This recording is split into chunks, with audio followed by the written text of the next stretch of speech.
Okay, Vijay அண்ணா பற்றி உங்க கருத்து என்னம்மா? விஜய் அண்ணா பாத்தீங்கன்னா நாங்க சின்ன வயசுல இருந்தே பாத்துட்டு இருக்கோம். மாண்புமிகு மாணவன்ல இருந்து இப்ப மாண்புமிகு முதல்வர் வரைக்கும் ஐம் விஜய் சார் பெரிய fan. So happy for him. எப்படி வந்து அவர் அரசியலுக்கு நடிக்கிறதுக்கு வரும்போது இவரால் இது முடியாது அதை முடியாது இல்ல நடிக்க வரும்போது எப்படி இவர் செப்ப மூக்கா இருக்கு அப்படி இப்படின்னு எத்தனையோ பேர் எவ்வளவோ கமெண்ட் சொன்னாங்க. அதே மாதிரிதான் அரசியலுக்கு வரும்போதும் சொன்னாங்க. சோ அதெல்லாம் அவர் வீழ்த்தி காமிச்சிட்டாரு. இப்ப வந்து பெரும்பான்மையும் நிரூபிச்சாச்சு. இல்ல யாரெல்லாம் இவரை கூத்தாடி தக்கூறினாங்களோ இன்னைக்கு அதே கூட்டணியில வந்து ஜாயின் பண்றாங்க இல்லையா? சோ அதை பத்தி நினைக்கிறீங்க? இது பொலிட்டிக்கலி பாத்தீங்கன்னா அஃப்கோர்ஸ் இந்த ஸ்டாண்ட் அவங்க எடுத்துதான் ஆகணும். டு ஃபார்ம் பீப்புளுக்காக தான் இந்த கவர்மெண்ட். சோ அதுக்காக எல்லாம் யுனைட் பண்ணிருக்காங்க. சோ ஹோப்ஃபுல்லி இவங்க எல்லாம் சேர்ந்து யார் வேணா என்ன வேணா சொல்லிக்கிட்டோம். மக்களுக்கு தேவை ஒரு நல்ல ஆட்சி, போதை இல்லாத சமுதாயம். அதே மாதிரி நடக்கிறதுக்கு சாமானிய மக்கள் நடக்கிறதுக்கு நல்ல ரோடு, மழை பெஞ்சா குண்டும் குழியுமா குழந்தைங்க சேர மெரிச்சுக்கிட்டு ஸ்கூல் போகாம நல்லா போறதுக்கு ஒரு ரோடு.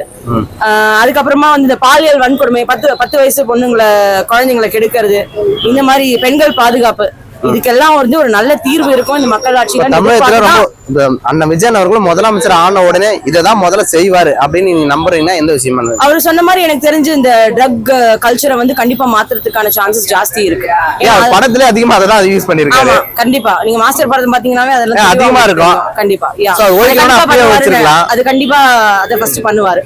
அதுக்கப்புறமா இந்த பெண்களுக்கு எதிரான வன்கொடுமைகளை கண்டிச்சு ஒரு ஸ்ட்ராங்கான ஒரு இது ரூல்ஸ் போடுவாரு. அதை கண்டிப்பா பண்ணுவாரு. சோ இது ரெண்டுமே கண்டிப்பா ஃபர்ஸ்ட் பண்ணுவாருன்னு நம்புறோம். அடுத்தது வந்து பாத்தீங்கன்னா வந்துட்டு லைக் இது வந்து அவருக்கு நியூவான ஒரு ஜேர்னி. சோ எம்எல்ஏஸும் எல்லாமே நியூவான எம்எல்ஏஸ். சோ அவங்க எல்லாம் வந்து ஆர்கனைஸ் பண்ணி ஒரு நல்ல ஒரு ஐஏஎஸ் பக்கத்துல வச்சுக்கிட்டு, ஆபீசர்ஸ் பக்கத்துல வச்சுக்கிட்டு ஒரு ஸ்டாண்டர்டான ஒரு அட்மினிஸ்ட்ரேஷனை வந்து அவர் ஃபார்ம் பண்ணுவாரு. ஃபர்ஸ்ட் ஸ்ட்ராங்கான ஒரு ஃபர்ஸ்ட் அவருக்கு கீழே இருக்கிற ஒரு ஃபர்ஸ்ட் லைன் வந்து பக்காவா ஃபார்ம் பண்ணிட்டு தான் அதுக்கு அடுத்து அவரு ஒர்க் பண்ண ஆரம்பிப்பாரு. எப்பவுமே அனுபவப்பட்ட ஒரு முதலமைச்சர் வராருன்னா அதோட ஸ்டெப் வேற. ஆனா இதுல வந்து முதலமைச்சர் புதுசு, எம்எல்ஏங்க புதுசு, மந்திரிகள் புதுசு. அப்ப இதோட ஆட்சிகள் 5 வருஷமா எப்படி நகரும் நம்புறீங்க? இல்ல அவர் இதெல்லாம் அனலைஸ் பண்ணி தான் வந்திருப்பாரு. ஃபீல்ட் ஒர்க் பண்ணாமலாம் வந்தது கிடையாது.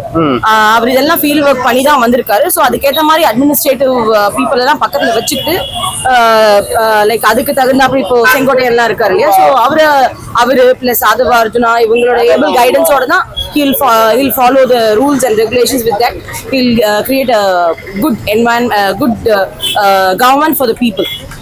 விஜய் ஒரு கூத்தாடி, அரசியலே தெரியாது, அவங்க தொண்டரவங்க எல்லாமே ஒரு தக்கூறீங்க அப்படின்னு சொன்னவங்களுக்கு என்ன பதிலடி இப்ப சொல்ல விரும்புறீங்க?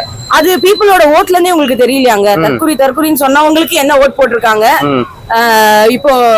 இப்போ விஜய் அண்ணா என்ன ஓட்டு வாங்கியிருக்காரு அப்படிங்கிற அந்த வித்தியாசத்திலே உங்களுக்கு தெரியலையா?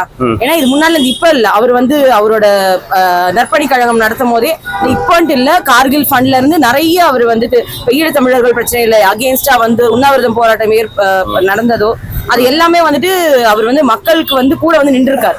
அப்பதுல இருந்தே அவர் வந்துட்டு கிரவுண்ட் ஒர்க் பண்ணிருக்காரு. இட் இஸ் நாட் இப்ப பண்ணதுன்றது கிடையாது, அப்பதுல இருந்தே அவர் பண்ணிருக்காரு.